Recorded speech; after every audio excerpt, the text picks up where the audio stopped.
Hi everyone, welcome to Mr. Rogers' Neighborhood. I'm Mr. Rogers, and today is part 2 of our 4-part series about reconstructing an Alienware Area 51 R2. In the last episode you saw me talk about part selection, the various components I'm going to be using. Feel free to check that video out for a little bit of an overview, but you will see all of those parts in depth today. The goal for today's video is to construct the Area 51 R2 up to the point where we've got Windows loaded and we've booted to our desktop. That's where we'll end for today, and we'll pick it up next time with testing the system, games, benchmarks, and so forth. Alright, let's get to it. So, here we have our Alienware Area 51 R2. I said it last time and I'll say it again, it is heavy. Especially for not really having anything in it other than a power supply and motherboard. Thankfully, Alienware makes this case very easy to use and access. If you're familiar at all with other Alienware chassis designs, for instance the Aurora, which also has a toolless design, this one really puts it to shame. So here in the back you have 2 levers, one for opening each side, and a lock for shipping. And you just slide that over and there's a screw that goes in, and that would keep these from coming apart. But anyway, you just, there's one, there's the second one. Okay, so we can take the sides off very easily now after using the lever. Just lift it up and off it comes. It's got a nice little connector here, wireless, for the Alien FX lighting system. Has that on both sides.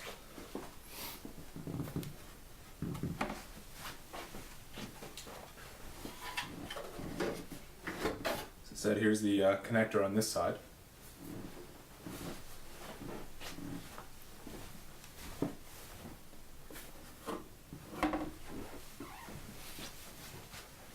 Okay, so on one side we have our various storage drive mounts, solid state here, spinning disk drives here. We've already got our power and SATA connectors for all of those, which is nice. And up here we have our optical disk drive. This is actually going to be the first thing I'm going to install or attempt to install. I don't know if this is going to work. It takes a slim load optical drive, like what you see here. I pulled this out of an existing system, and I'm going to give it a shot to see if it'll fit in here. You're not going to see a whole bunch of my face throughout this video because we're going to be zoomed in, and you're going to kind of see how I put this together.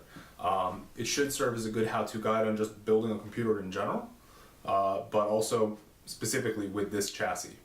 Okay, so let's get to work on putting this optical disk drive in. So let's simply pop that out.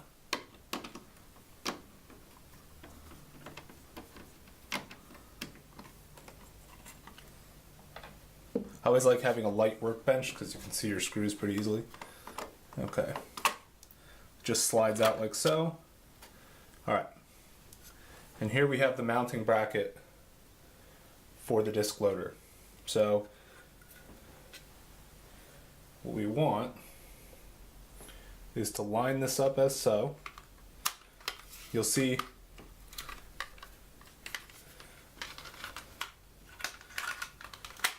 there we go. So it popped perfectly in there. So this one.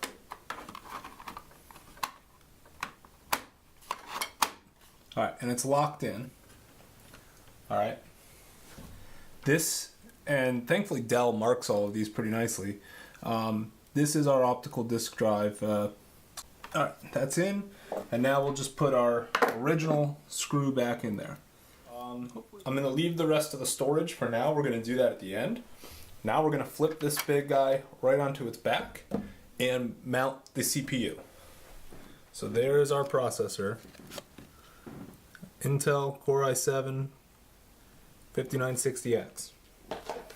So, in the X99 platform, you're going to see you've got two locking mechanisms here.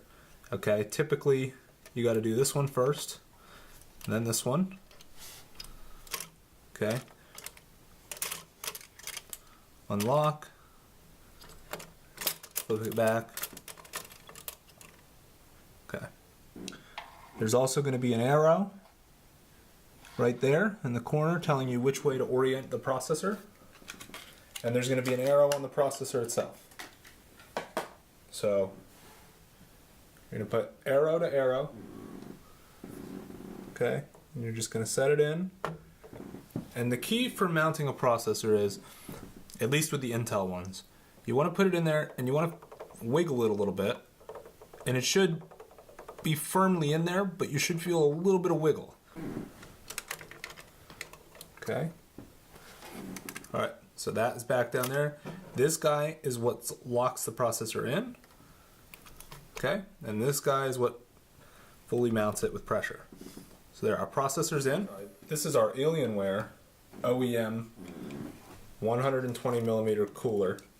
This is Arctic MX4. It's the successor to Arctic Silver that you've probably used before or heard of. Okay. Now this is a pretty big processor, and I'm sure you've heard of the P-drop method. That's what we're going to be using here. So right into the center.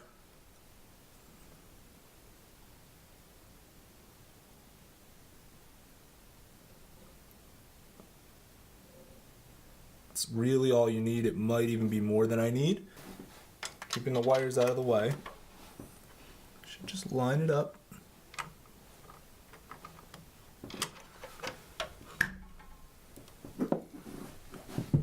Okay.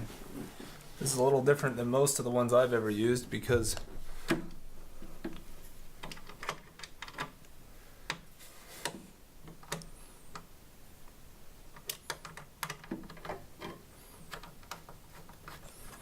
so you got some thumb screws here. You just want to get it in there, get it grabbed on all the four before you tighten anything down, okay? This one up here wants to be a problem. I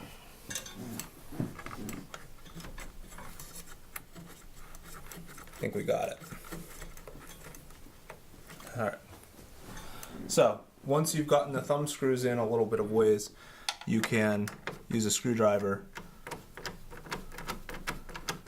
get it the rest of the way. I typically go corner to corner. You want to go till it basically hits the end here. Okay. You'll be able to feel it. They pretty much design these foolproof, idiot-proof, if you will. Okay. All right. So our cooler is mounted. Okay, we just need to now mount the radiator and fan. Okay, so we're going to do that now. It just twists around. The fan part is what is going to be connected to the chassis. The radiator is going to be on the inside. You'll see it sort of just popped in there. You know, we just want it tight enough that it's not going to have any vibrations, because that's what adds to the noise of your system. And fan vibration. See that? Nice and tight. Can't wiggle it. That's good. That's what we want. We need to plug in the components for the cooling fan. So pump fan is actually up top. You can't quite see it there. In the specifications are the exact same. They're the liquid cooling fan assembly port. So it should not matter which one we go into. And I think that is the intended one, actually. Let's put our RAM in before we get into the graphics cards. If you'll remember from last time, I've got a quad channel kit of HyperX Fury DDR4. These are 4 gig sticks running at 2666. Okay, you want to always pop down the retention brackets. Let's That's what I call them anyway. Okay, since there's only 4 slots and we have 4 sticks, it doesn't matter which slots we're using because we're going to be in quad channel anyway. Alright, so our ram's in. That looks pretty nice. And we're cruising right along. We're not far from done here. Okay, so what we have to do next is remove some of these PCIe slot covers.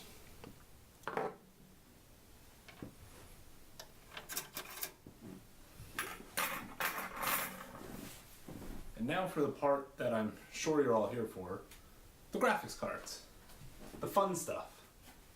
Okay, we have 1,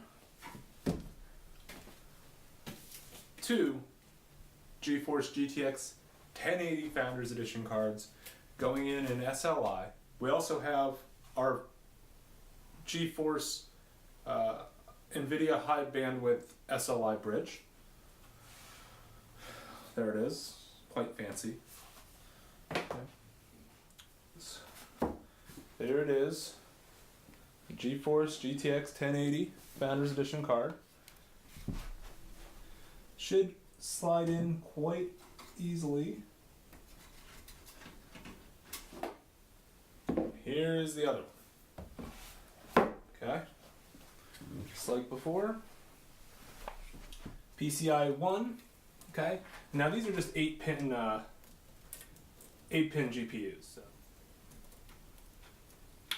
All right, now those are in. Right. Now, hopefully, I ordered the right size bridge.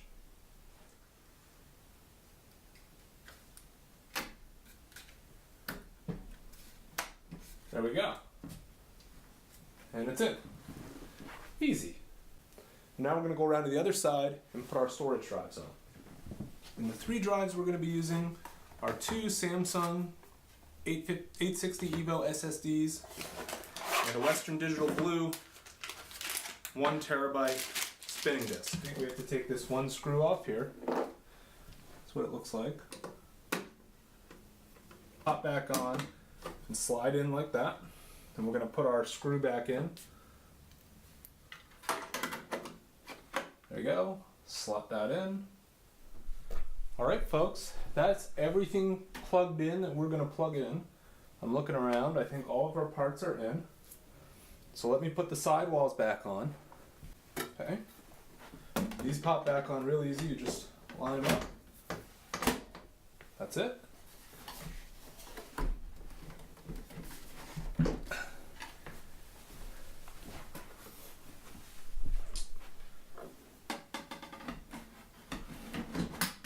I don't really know what to expect when we turn this on. But before we do that, I want to be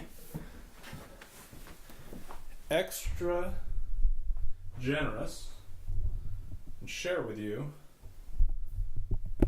one of the best parts about technology. Okay? And that is, oh, you know what? I took out one bracket too many. Well, that's okay. Airflow.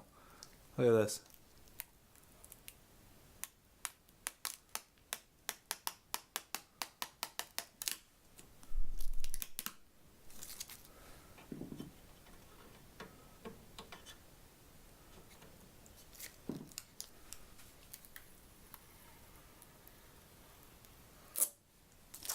Oh, nothing better. The last thing I'm going to do before I turn this on is I have a copy of Windows ISO on this thumb drive. We're just going to put it right on the front and press the power button. And, ooh, there it goes. And it's lighting up. I want to make sure you can see. There's my cat. There it is. We're all lit up and pretty. And there we go. Yay. And there we are. So that was our run through of building an Area 51 R2. Went pretty smoothly for the most part. We got it done quickly and without much trouble. So thank you for joining me today for the actual physical construction. Tune in to the next video that should be out to discuss performance tuning, testing, gaming, all of that good stuff. we're going to get right into it. Thanks, guys.